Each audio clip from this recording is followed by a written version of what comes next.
question in the room. This is not the church's lectern. This is my laptop desk, which I use when I'm on work calls, so I'm standing up instead of sitting down all day. But unlike the wooden lectern, it can be tilted to any angle and any height, which is important when you're relatively short, like me, or more importantly, short-sighted, and you're wearing multifocals, and the angle of that lectern means you can't read your notes and look at the people at the same point in time. So it's a me thing, it's not a you thing. But if you think the church needs one, they're $250 at IKEA. So just putting that out there. Yeah. Anyway, I'm happy to also bring it if anybody wants to try it out. And it comes in green as well. Doesn't really go with the church colour scheme, but oh well. So, I want you to think for a moment, how did Jesus call the disciples? Just yell it out.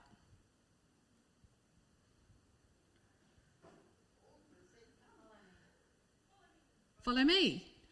Simon and Andrew and James and John walking along the sea, they're fishing, come and follow me, and you can come and follow me, Jesus said, and I will send you out to fish for people. Matthew or Levi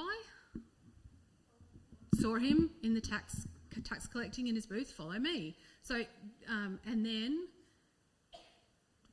decided to leave for Galilee and went and found Philip and said, come and follow me. So Jesus seems to have a habit of turning up towards people in whatever they're doing and saying, follow me. So where we're at in this story, where we started our reading and why I wanted to start back in the end of chapter 13, which Paul looked at last week, how confusing must it have been for Jesus to say, I'm going to only be with you a little while longer, just as I told the Jews, the people who don't follow me, now I also tell you, where I'm going, you cannot come. You cannot follow now, but you will follow later. Jesus said to the disciples, this time don't follow me, or at least don't follow me yet. So if Jesus told you he was leaving, he was going away somewhere, and he said to you, don't follow me, after 3.5 years of saying, follow me, what questions would you have? Maybe just chat to the person next to you and have a think about what questions that would raise for you. What would be the first thing that comes to your mind? What do you want to know?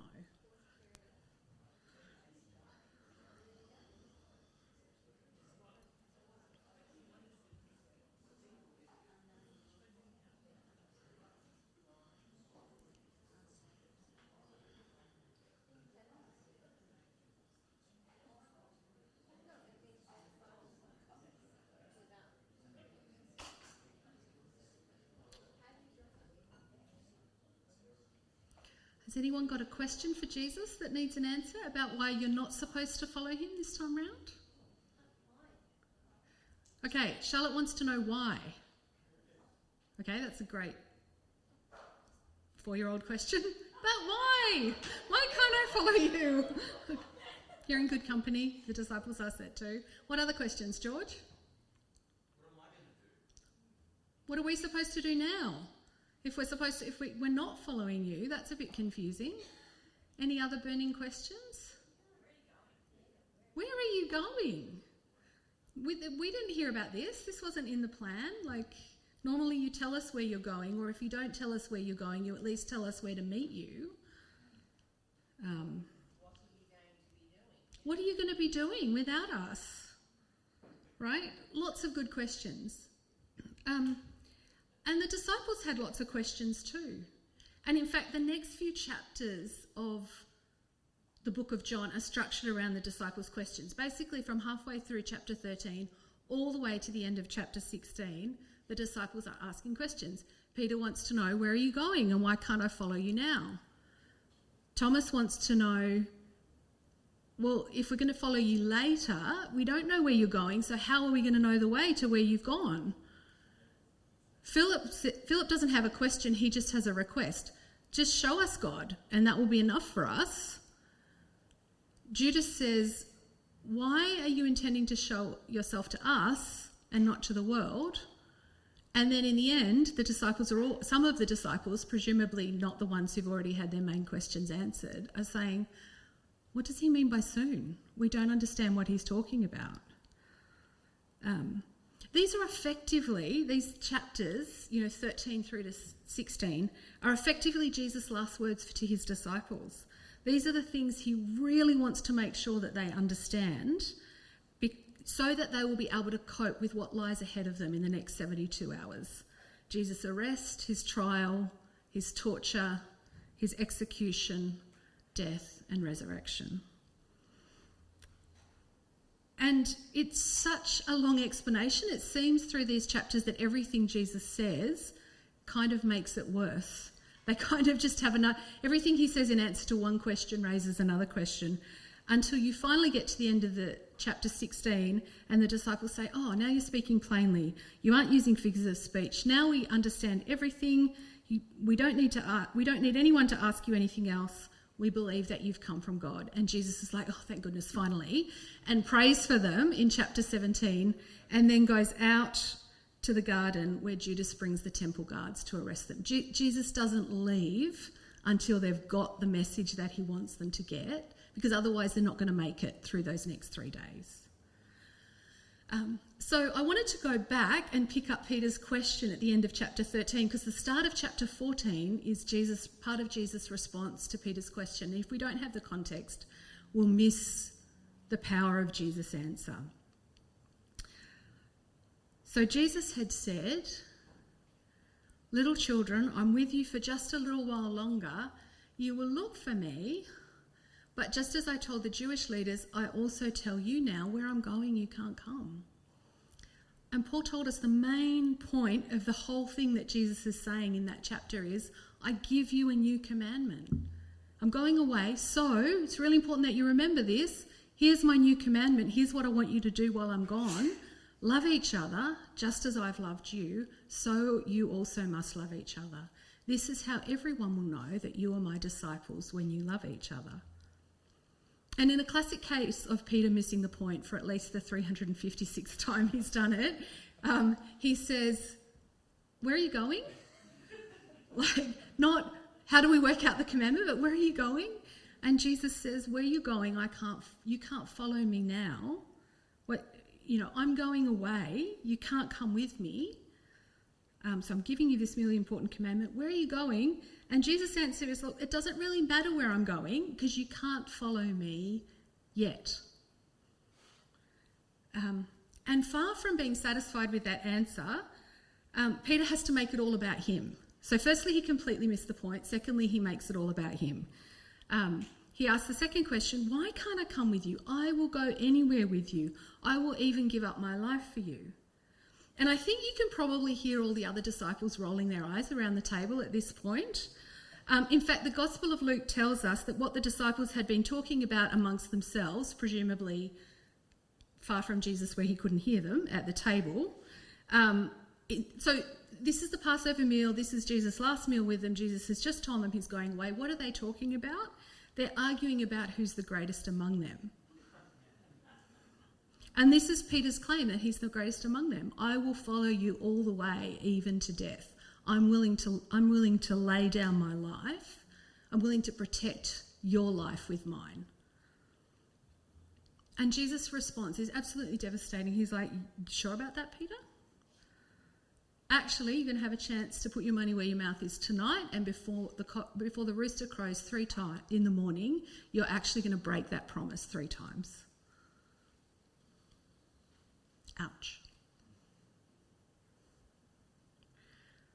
So while Peter sits in stunned silence, sorry, I just realised I missed something. So you can feel the weight of that, right? Before morning, you're going to break that promise 3 times. Okay, I came across this quote from one of my favourite authors, Barbara Brown Taylor, and she writes this, talking about this night of Jesus' life. She says, Annas, Caiaphas and Pilate may have been the ones who gave Jesus the death sentence, but a large part of him had already died before they even got to him. The part that Judas killed off, the part that Peter killed off and then the part that all who fled killed off. And she gave this example, which I think is right on. She says, whenever someone famous gets in trouble, that's one of the first things the press focus on. What do his friends do? They go to all his friends. Are they going to support him, or are they going to tell the reporters that, oh yeah, look, we'd kind of seen it coming for a bit of time?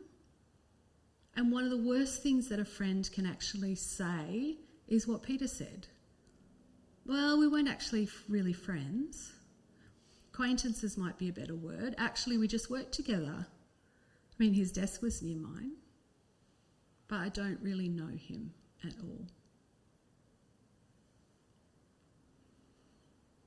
Jesus knew how Peter's courage would fail, that at the critical moment he would speak out of fear and not faith, and that he would distance himself from Jesus to protect his own skin.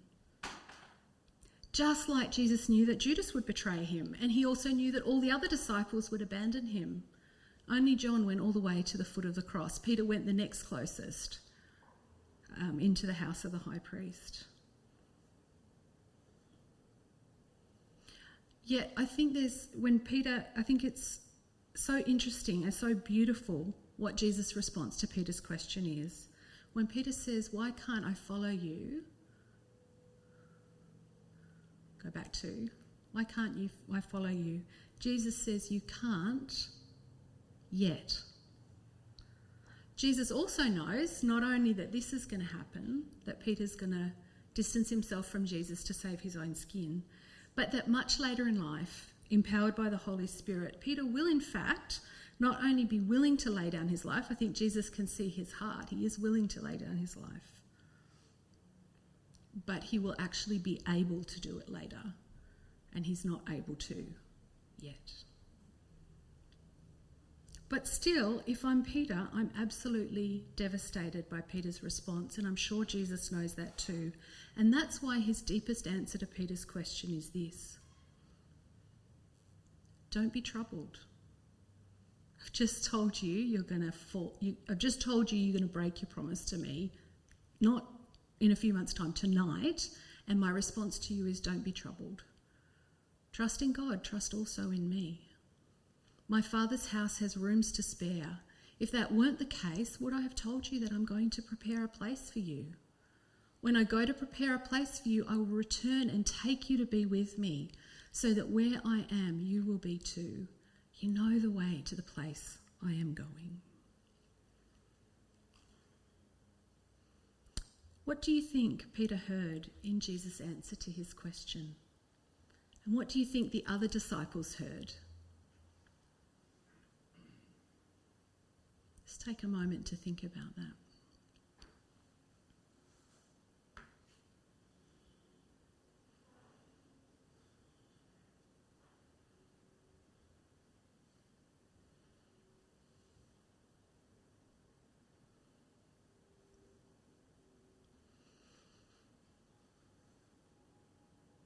Anyone got anything they want to share? What do you think Peter might have heard? What would the other disciples have heard? Yeah, trust me. It's a powerful word, but quite a confusing word, isn't it? You're going to let me down, but trust me.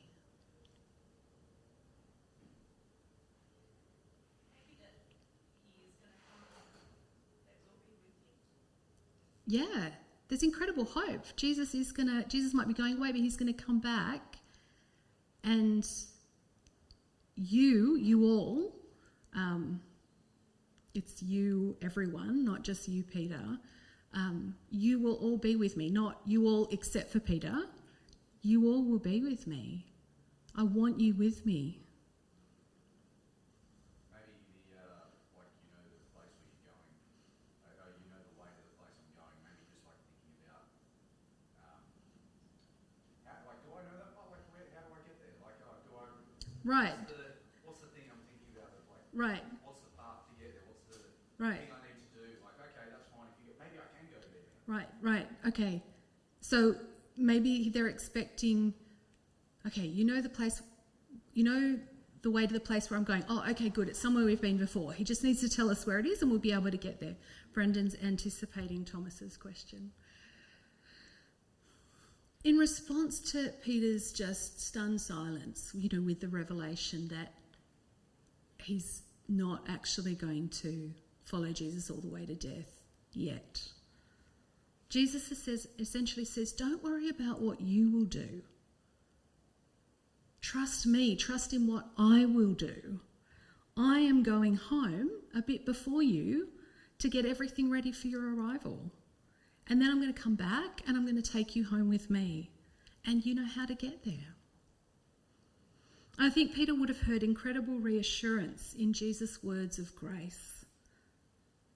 Just like Jesus washed the feet of Judas who would betray him, he comforts Peter, who's going to distance himself from him in order to save his own skin. Maybe he didn't hear it clearly then, but I'm sure after the rooster crowed and after he'd wept over his denial, I'm sure these words would have come back too. And unlike Judas, who betrayed Jesus and was filled with remorse and fell into such deep despair that he ended up taking his own life, Peter did in fact trust Jesus. And John's gospel ends, we're going to get to it after Easter, with Peter turning to Jesus in repentance and renewing his commitment to follow him.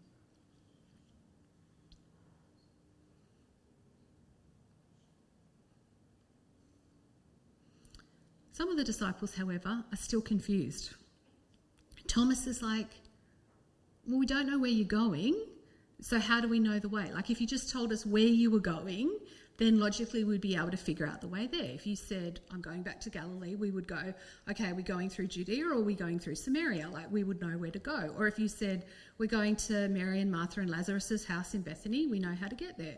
It's not complicated, but you need to tell us where you're going so that we can know the way to get there. And Jesus' response to that is to say, you do know the way, I am the way. If you've read any novel or watched any film that has a quest in it, like could be a fantasy novel, could be a sci-fi novel, could be a thriller, could be a spy movie, could be one of the better James Bonds. There's often this thing of like, we need to know where we're going and we need the map, or we need to go get that thing and we need the key, right? There's often this critical thing that they need in order to know where they're going or to know what to do next. But how often does it happen in those kinds of movies or in those kinds of novels that when they go looking for the map, what they actually find is a person, right? There is no physical map. The map is in the head. There's somebody who knows the way to get there. And that's always the bargaining chip, right? Like, you can't shoot me because I'm the only one who knows where the treasure is hidden, right? I am the map. Or I just ate the map, now you can't shoot me because I looked at it before I read it, That's a thing in the quest. And I think that's what Jesus is saying here. He's saying, I'm the way. I'm the one who's going to take you there. I'm the guide. The map is me. So stick with me. Trust in me. I'm going to take you there. The focus in this one is on Jesus is the way. And later on in some of the chapters ahead, he's going to unpack the truth and the life parts a bit more. I am the truth, I am the life. But here he's talking about the way. I am the way. I know where we're going. And remember what he said just one slide earlier. I'm going to get everything ready, then I'm going to come back and I'm going to take you. You don't need to worry about how to get there. You don't need to know where it is. You don't need the map. You just need to wait till I show up. You just need to trust me while I'm gone and wait till I come back and get you.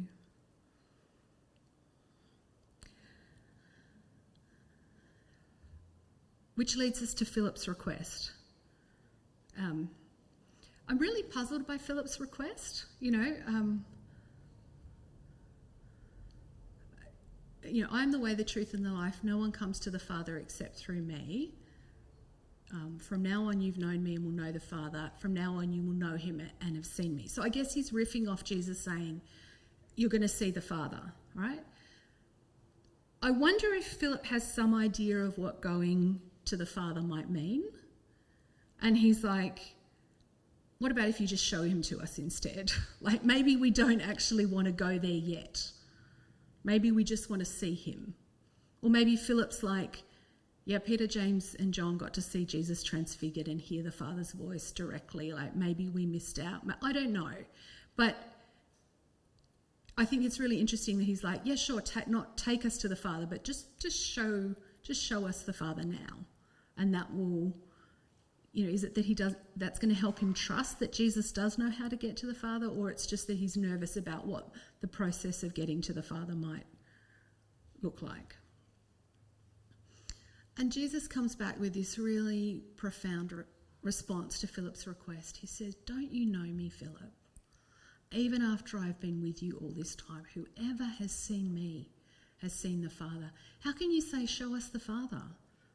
Don't you believe that I am in the Father and the Father is in me? The words I've spoken to you, I don't speak on my own. The Father who dwells in me does his works. Trust me when I say I am in the Father and the Father is in me, or at least believe on account of the works themselves."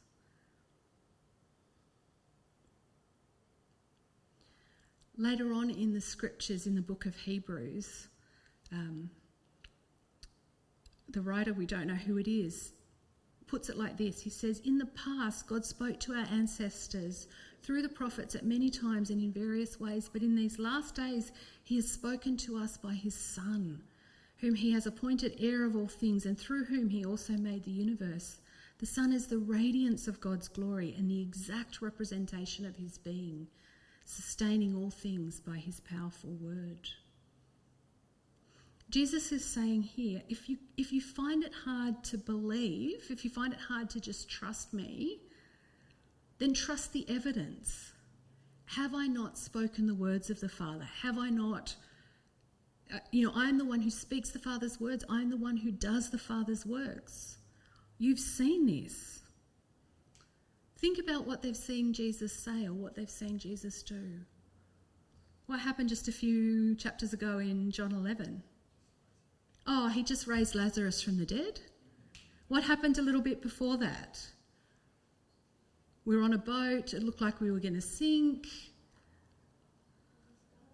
Yeah, we just calmed the storm.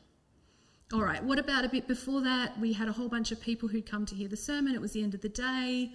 There was 5,000 men. We don't know how many women and children. They don't have anything to eat. We're outside the village. Even if the bakeries were open, which they're not, nobody has bread for this huge crowd. What does Jesus do? Feeds the 5,000. Who does those kinds of things? Who does those kinds of things? Remember the disciples' question after the calming of the storm. Who is this man? Even the wind and the waves obey him. And John kind of gave us a spoiler alert back in chapter 1, where he said, the Word was with God, the Word was God. He was the only Son of the Father. We have seen his glory, the glory of the one and only, who came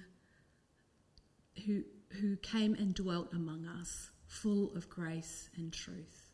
Who does those things? The Father does those things. Jesus is saying, you've seen me, you've seen my words, you've seen my works. Who does that point to? Who does that say that I am?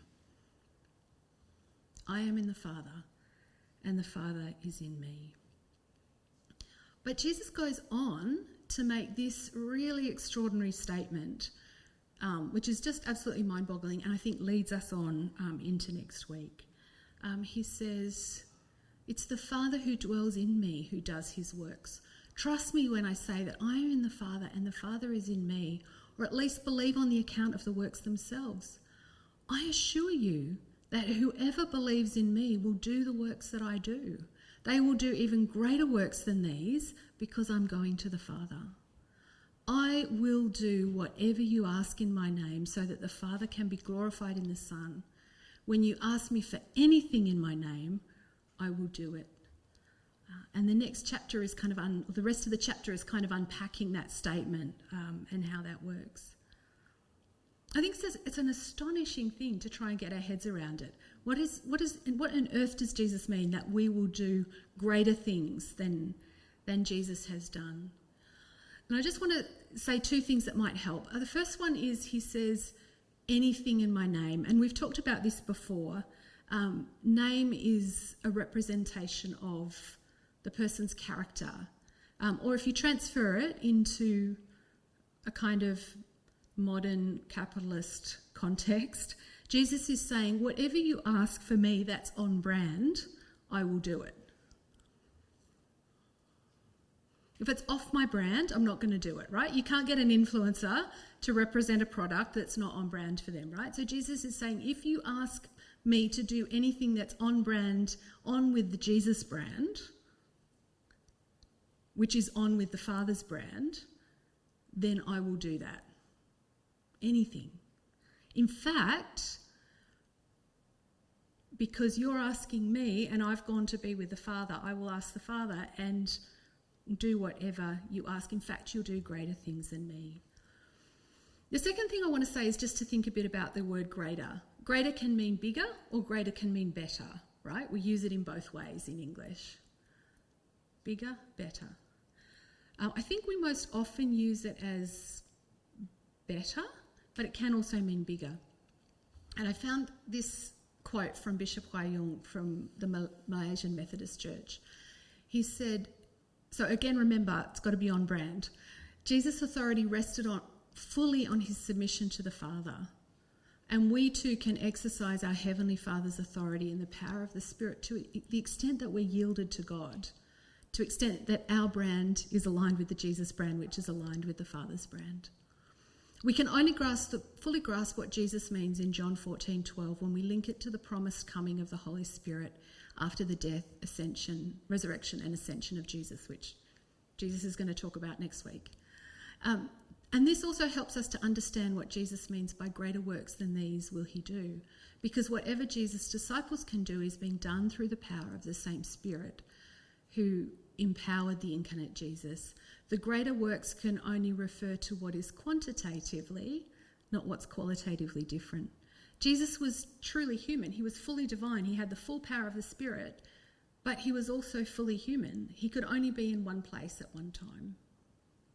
Where's Jesus' body on earth today?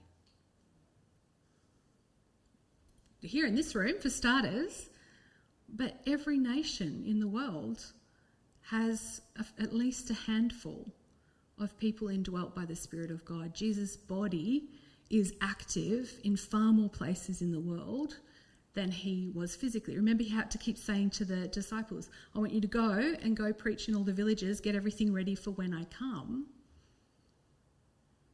There's still more to do. Jesus isn't by his Spirit through his people inhabiting every single community globally. That's why people like Brendan and myself and the McElwains and the Pigots are doing what we do, because we want to see everyone have a chance to hear at least once. But Jesus has a lot more bodies, a lot more temples around the world. It's bigger. It's not better. It's hopefully the same brand, but it's bigger. But the last thing I want you to think about is, what works did Jesus just do earlier in chapter 13?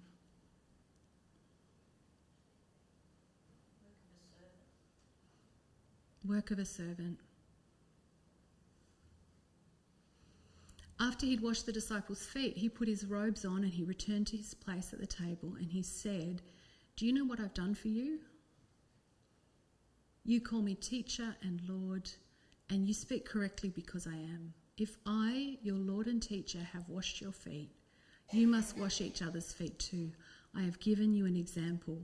Just as I have done, you must also do. I have given you a new commandment. Love each other. Just as I have loved you, so you must also love each other. This is how everyone will know that you are my disciples, when you love each other. That's Jesus' brand.